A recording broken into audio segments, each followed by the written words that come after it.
Alam mo ba na ang bawat Hokage ng bayan ng Konoha ay may tinatawag na Shadow Hokage? At kung hindi mo pa nga alam kung ano ang ginagawa neto, panoorin mo na ang video na ito. Sa video na ito ay aalamin natin kung ano nga ba ang ginagawa ng isang Shadow Hokage. Ano nga ba ang kanilang role para sa Konoha? At sino-sino nga ba ang naging Shadow Hokage na sumusuporta at tumutulong sa mga nagdaang Hokage ng Konoha? Katulad na nga lang ng mga pag-espiya sa ibang mga bayan o sa madaling salita, ito yung mga trabaho na hindi kayang gawin ng isang Hokage. At yung mga bagay na hindi kayang gawin ng isang Hokage katulad ng pagpatay, pagpunta sa iba't ibang mga lugar para makakuha ng impormasyon at marami pang iba. Yun ang tinatrabaho ng isang Shadow Hokage. At kadalasan dito ay nasa labas sila ng Konoha. Itong mga Shadow Hokage na ito ay masabi ko nga na parang Hokage na din ang ginagawa nila. Pero hindi sila recognized as Hokage in public.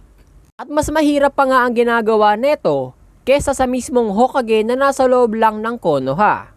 So, alamin natin kung sino-sino ang naging Shadow Hokage ng bawat nagdaang Hokage ng Konoha. Siyempre, ang unang-una sa ating listahan ay si Madara Uchiha. Si Madara ay considered as Shadow Hokage ng first Hokage na si Hashirama Senju. At silang dalawa rin ang nagtatag ng Konoha at nangarap ng napakaraming bagay para sa bayan. Ang pangalawa naman sa ating listahan ay ang second Hokage na si Tobirama Senju, na kilala sa pagiging matalino, madiskarteng pag-iisip at magaling na pamumuno. Pero hindi nga sinabi kung sino nga ba ang kanyang Shadow Hokage. Ang pangatlo naman sa ating listahan ay ang third Hokage na si Hiruzen Sarutobi. Wala naman duda at alam naman natin na si Danzo ang kanyang Shadow Hokage. Mas malala pa nga ang ginagawa neto ni Danzo para lang sa kapakanan ng bayan ng Konoha. Willing siyang pumatay at isakripisyo ang maraming bagay para sa Konoha.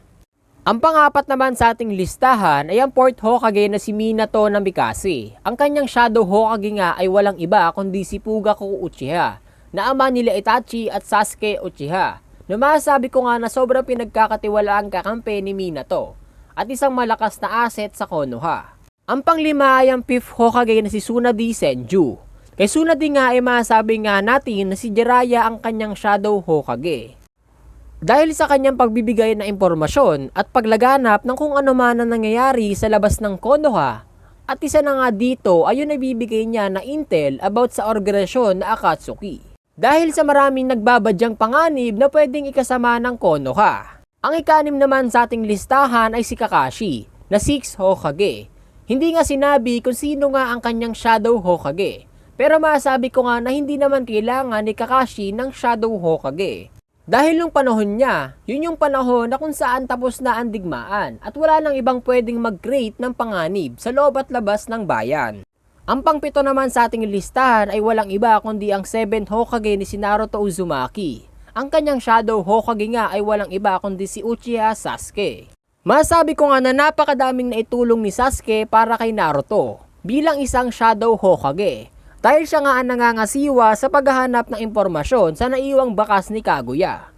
At siya rin ang tumatrabaho sa mga bagay na hindi kayang gawin ni Naruto. Napakalaki nga ng papel na ginagampanan niya sa pagprotekta sa bayan at pag-aayos niya sa mga panganib o banta para sa Konoha. Ang panghuli sa ating listahan ay ang bagong Hokage na si Shikamaru Nara, na ngayon ay 8th Hokage ng Konoha. Sa tingin niyo mga idol, sino nga ba ang posible na maging Shadow Hokage ni Shikamaru?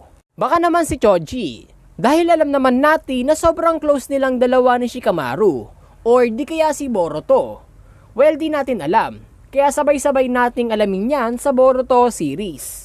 At hanggang dito na nga lang ang video na to mga idol. Maraming salamat sa panonood. Huwag mo na din kalimutang mag-like, comment and share mo na din ang video na to para sa pag-grow ng ating page. At syempre, i-follow mo na din tong page na to para sa susunod na video.